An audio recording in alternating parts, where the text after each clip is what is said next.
Everyone, welcome to commerce tutorial. मैं हूं आपकी अपनी होस्ट ज्योति। आज हम कंटिन्यू करने जा रहे हैं माइक्रो इकोनॉमिक्स के चैप्टर कंज्यूमर इक्विलिब्रियम में यूटिलिटी एनालिसिस के इंपॉर्टेंट क्वेश्चन की सीरीज। और आज का हमारा पहला क्वेश्चन है marginal utility from X, price of X, marginal utility of Y and price of Y हमें क्या है गिवन है। और ये देखना है कि क्या कंज्यूमर इक्विलिब्रियम की कंडीशन में है या नहीं है। सबसे पहले कोई भी कंज्यूमर इक्विलिब्रियम की कंडीशन में होता है तो उसकी हमारी इक्वेशन क्या होती है, उसकी हमारी ये एक इक्वेशन होती है, दैट इज ये दोनों इक्वेशन एक दूसरे के इक्वल होनी चाहिए। अब सबसे पहले इनकी वैल्यूज गिवन है, हम कुछ भी नहीं करेंगे, इसमें क्या पुट कर देंगे, वैल्यूज पुट कर देंगे। अगर हमें वैल्यूज पुट कर रहे हैं तो हमारी वैल्यूज कुछ ऐसे है, दैट इज 30/5। अगर हम इसकी कैंसिलेशन करते हैं तो अब ये क्या है, ये किसको रिप्रेजेंट कर रही है, हमारी वाई कॉमोडिटी को। अब वाई कॉमोडिटी को रिप्रेजेंट कर रही है, मतलब वाई कॉमोडिटी से मिलने वाली सेटिस्फेक्शन वो क्या है, अभी ग्रेटर है। वो ये तो क्लियर हो गया, वो इक्विलिब्रियम की स्टेट में नहीं है। और इससे आगे जिससे उसको सेटिस्फेक्शन ज्यादा मिल रही है उसकी कंजम्पशन वो क्या करेगा, इंक्रीज करेगा। इट मींस वाई कॉमोडिटी की कंजम्पशन को वो क्या कर देगा, इंक्रीज कर रहेगा, क्योंकि इससे जो मिलने वाली यूटिलिटी वो क्या है, ज्यादा है as compared to the Y. Second question है once consumer reaches in equilibrium. एक बार अगर कंज्यूमर इक्विलिब्रियम की कंडीशन में पहुंच जाता है, हमारी इक्विलिब्रियम की कंडीशन क्या होती है, ये होती है marginality from x upon price of x must be equal to marginality from y upon price of y. He not like to change in the price of commodity changes. एक बार तो consumer इस condition को change करने को तैयार नहीं होता, क्योंकि इस कंडीशन में कंज्यूमर क्या होता है, प्रॉपर इक्विलिब्रियम की कंडीशन में होता है। अगर दोनों में से किसी की प्राइस चेंज हो जाए तो ये इक्विलिब्रियम की कंडीशन क्या होगी, डिस्टर्ब होगी। क्यों डिस्टर्ब होगी, अब देखो, अगर हम एक कमोडिटी को एक टाइम पे लेते हैं, अगर प्राइस ऑफ एक्स क्या हो जाती है, इंक्रीज हो जाती है, इस केस में हमारा क्या फंडा होता है, कंज्यूमर नॉर्मली जो उसको जो थोड़ी कॉस्टली चीज होती है वो क्या करता है, इग्नोर करता है। वैसे प्राइस और डिमांड में कौन सा रिलेशनशिप होता है, हमारा इनवर्स रिलेशनशिप होता है। तो इसकी डिमांड वो क्या कर देगा, कम कर देगा। अगर वो इसकी डिमांड कम कर देगा तो वो किसकी कंजम्पशन स्टार्ट कर देगा, वाई कॉमोडिटी की जो कंजम्पशन है उसको क्या कर देगा, इंक्रीज कर देगा।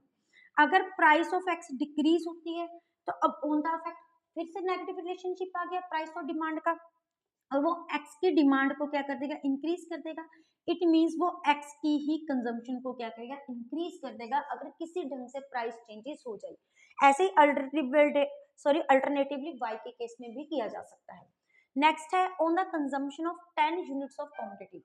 एक कंज्यूमर 10 कमोडिटीज की कोई भी चीज के कंज्यूम कर रहा है तो मनी वर्थ जो है मार्जिनलिटी फ्रॉम एक्स। सबसे पहले मनी वर्थ क्या होता है, जब मार्जिनलिटी को एक्सप्रेस करते हैं in the terms of price, वो हमारी क्या होती है, marginal utility from X upon price of x.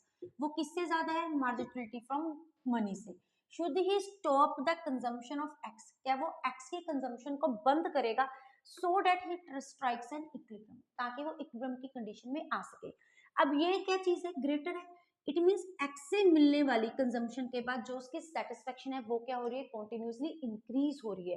तो इट मींस वो इसकी कंजम्पशन को बंद नहीं करेगा।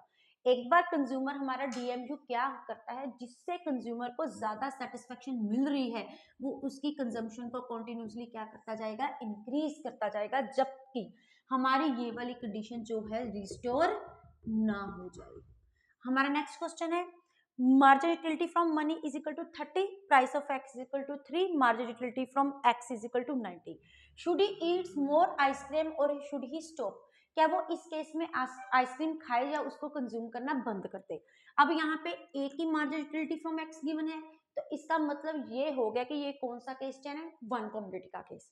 और हमारी जो थ्योरम होती है, जो हमारा फॉर्मूला होता है वो कुछ ऐसा होता है, हमारे money must be equal to the margin utility from money. तो इस केस में कुछ भी नहीं, हम पहले वैल्यूज पुट करेंगे।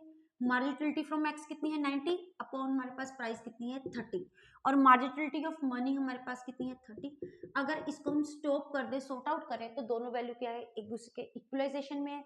इट मींस कंज्यूमर कौन सी कंडीशन में है, इक्विलिब्रियम की कंडीशन में है, तो इसकी वो कंजम्पशन को क्या कर देगा, स्टॉप कर देगा। अल्टीमेटली हमने यही देखना है कि अगर हमने कंज्यूमर इक्विलिब्रियम सेटिस्फेक्शन में है या नहीं है। अगर हमने इस चीज को फाइंड आउट करना है तो सिर्फ हमने इक्विलिब्रियम की कंडीशन को लगाना है। अगर वो दोनों वैल्यूज एक दूसरे के इक्वल में आ जाए तो कंज्यूमर क्या है, इक्विलिब्रियम की कंडीशन में है। अदरवाइज जिसकी सेटिस्फेक्शन, जिस केस की एक्स या वाई कॉमोडिटी की कंजम्पशन की जिसकी सेटिस्फेक्शन ज्यादा है वो उसकी कंजम्पशन को क्या कर देगा, इंक्रीज करेगा टू रिस्टोर द कंजम्पशन की कंडीशन के लिए। नेक्स्ट हमारा क्वेश्चन है difference between the total utility and marginal utility. हमारा टोटल यूटिलिटी और मार्जिनल यूटिलिटी में क्या डिफरेंस होता है, ये मिनिमम 2 या 3 मार्क्स का क्वेश्चन आता है। सबसे पहले हम क्या लेते हैं इनका, एक तरफ है टोटल यूटिलिटी, एक ये दोनों कौन से कंसेप्ट है, हमारे यूटिलिटी के कंसेप्ट है। अब सबसे पहले हमारा क्या होता है, एक मीनिंग का पॉइंट। अब टोटल यूटिलिटी क्या होती है, टोटल नंबर ऑफ यूनिट्स को कंज्यूम करने के बाद जो हमें टोटल यूटिलिटी डिराइव हो रही है उसको हम क्या बोलते हैं, टोटल यूटिलिटी। अब मार्जिनल का मतलब क्या होता है, एडिशनल, मतलब एक एडिशनल यूनिट को कंज्यूम करने के बाद जो हमारी कंजम्पशन में, जो हमारी यूटिलिटी में चेंज आता है उसको हम क्या बोलते हैं, मार्जिनल यूटिलिटी, क्योंकि मार्जिनल एडिशनल के नाम से ही क्लियर है। उसके बाद फॉर्मूला, इसका फॉर्मूला क्या होता है, टोटल यूटिलिटी का समेशन ऑफ मार्जिनल यूटिलिटी, और मार्जिनल यूटिलिटी का हमारा फॉर्मूला क्या होता है, change in total utility upon change in utility. Third हमारा क्या आ जाएगा, एक हमारा इनका रिलेशनशिप का पॉइंट्स आ जाएगा, वो क्या, जो स्लोप का पॉइंट हम एक बना सकते हैं। स्लोप में क्या आता है, जो मार्जिनल यूटिलिटी होती है ये कौन सी स्लोप होती है, हमारी डाउनवर्ड स्लोप होती है, from left to right that is our downward sloping. लेकिन जो टोटल यूटिलिटी है ये जो मार्जिनल यूटिलिटी है it is the slope of total utility. Total utility की जो शेप है वो किस पे डिपेंड करती है, हमारी मार्जिनल यूटिलिटी पे डिपेंड करती है। अगर तो हमारी मार्जिनल यूटिलिटी डिक्रीज होगी तो हमारी टोटल यूटिलिटी क्या होती है, इंक्रीज होती है, कौन से रेट पे, डिक्रीजिंग रेट पे। हमारी मार्जिनल यूटिलिटी क्या होती है, डिक्रीज हो रही है, तो it means total utility increase हो रही है, लेकिन उसके इंक्रीजिंग होने का रेट क्या होता है, डिक्रीजिंग रेट होता है। जब हमारी मार्जिनल यूटिलिटी जीरो हो जाती है उस केस में टोटल यूटिलिटी क्या हो जाती है, मैक्सिमम हो जाती है। अब जब मार्जिनल यूटिलिटी नेगेटिव हो जाती है तो इसका मतलब क्या होता है कि हमें किसी भी टोटल यूटिलिटी, हमें कंजम्पशन को क्या कर देना चाहिए, बंद कर देना चाहिए, क्योंकि इसके बाद हमारी टोटल यूटिलिटी क्या होनी शुरू हो जाती है, डिक्रीज होनी शुरू हो जाती है। नेक्स्ट हमारा क्वेश्चन है what is the difference between the point of, इससे करने से पहले हम ये वाला पॉइंट देखेंगे, what is the relationship between the TU and MU. TU और एमयू में क्या रिलेशनशिप होता है, इसके पहले अगर आप इसका स्क्रीनशॉट लेना चाहते तो आप ले सकते हैं। अब सबसे पहले तो देखो टोटल यूटिलिटी होती क्या, हम अभी करके हटे हैं, जब हम टोटल यूनिट्स को कंज्यूम करने के बाद जितनी हमें सेटिस्फेक्शन मिल रही है उसको हम क्या बोलते हैं, टोटल यूटिलिटी। और मार्जिनल यूटिलिटी क्या होती है, additional, marginal means additional, additional units को कंज्यूम करने के बाद जो हमारी यूटिलिटी में फर्क आता है उसको हम क्या बोलते हैं, मार्जिनल यूटिलिटी बोलते हैं। सबसे पहले तो यही हो गया। दूसरा हम क्या करते हैं, ये दो, पहले हम इसका डायग्राम बनाते हैं। अगर हम इसका डायग्राम ड्रॉ करें तो वो कुछ कैसा होता है, जो हमारी मार्जिनल यूटिलिटी है वो कौन सी स्लोप होती है, हमारी डाउनवर्ड स्लोप होती है फ्रॉम लेफ्ट टू राइट। और इसके बाद जो हमारी टोटल यूटिलिटी होती है, फर्स्ट ऑफ ऑल जो टोटल यूटिलिटी है वो इंक्रीज करती है, किस रेट पे इंक्रीज करती है, it goes to be decreasing rate पे।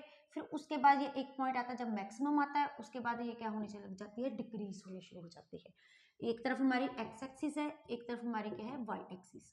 ऊपर वाले डायग्राम में हम क्या शो कर रहे हैं, टोटल यूटिलिटी, नीचे वाले हम डायग्राम में क्या शो कर रहे हैं, marginal utility.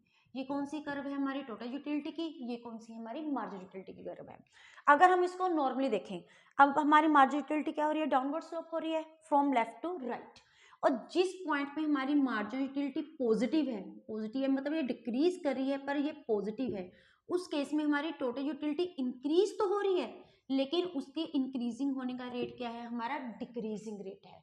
It means total utility किसकी स्लोप है, हमारी मार्जिनल यूटिलिटी की है, ये इस पे ही क्या करती है, डिपेंड करती है। जिस पॉइंट पे हमारी मार्जिनल यूटिलिटी जीरो है उस केस में हमारी टोटल यूटिलिटी क्या है, मैक्सिमम है। और इस पॉइंट को हम कौन सा पॉइंट बोलते हैं, वो known as to be the saturation point. और वो पॉइंट होता है जिसमें मार्जिनल यूटिलिटी जीरो और टोटल यूटिलिटी क्या होती है, मैक्सिमम होती है। और यहाँ पे एक पॉइंट है हमारे पास, इस पॉइंट को हम मार्क कर लेते हैं सी। यहाँ पे दो पॉइंट्स हैं ए और बी। इस केस में जो हमारी टोटल यूटिलिटी वो क्या रहती है, कांस्टेंट रहती है, इट रिमेन्स द सेम। इसका रीजन क्या है, क्योंकि जो हमारी मार्जिनल यूटिलिटी में कोई भी चेंज नहीं हो रहा है, वो किसके इक्वल है, जीरो के इक्वल है। उसके बाद जब हम मार्जिनल यूटिलिटी हमारी नेगेटिव हो रही है तो उसका मतलब हमारी टोटल यूटिलिटी क्या हो रही है, डिक्रीज हो रही है। इसके बाद ये वो पॉइंट है जिस पॉइंट पे कंज्यूमर मैक्सिमम सेटिस्फाई हो रहा है, इसके बाद अगर कंज्यूमर किसी चीज को कंज्यूम करेगा तो उसकी टोटल उसको ड्राइव होने वाली सेटिस्फेक्शन क्या हो जाएगी, नेगेटिव हो जाएगी। अगर हम इसको एक्सप्लेन करेंगे तो इसके एक्सप्लेनेशन के पॉइंट्स क्या बनाएंगे, सबसे हम पहले ये बताएंगे सबसे पहले क्वेश्चन को जब भी स्टार्ट करेंगे उसमें हम टोटल यूटिलिटी का मीनिंग बताएंगे, उसके बाद हम किसका मीनिंग बताएंगे, मार्जिनल यूटिलिटी का। फिर हम अपने कौन से पॉइंट शुरू करेंगे, इनका एक एक फार्मूला लिख देंगे। उसके बाद पॉइंट्स किसके शुरू होंगे, हमारे रिलेशनशिप के। रिलेशनशिप में हम इस डायग्राम को एक्सप्लेन करेंगे।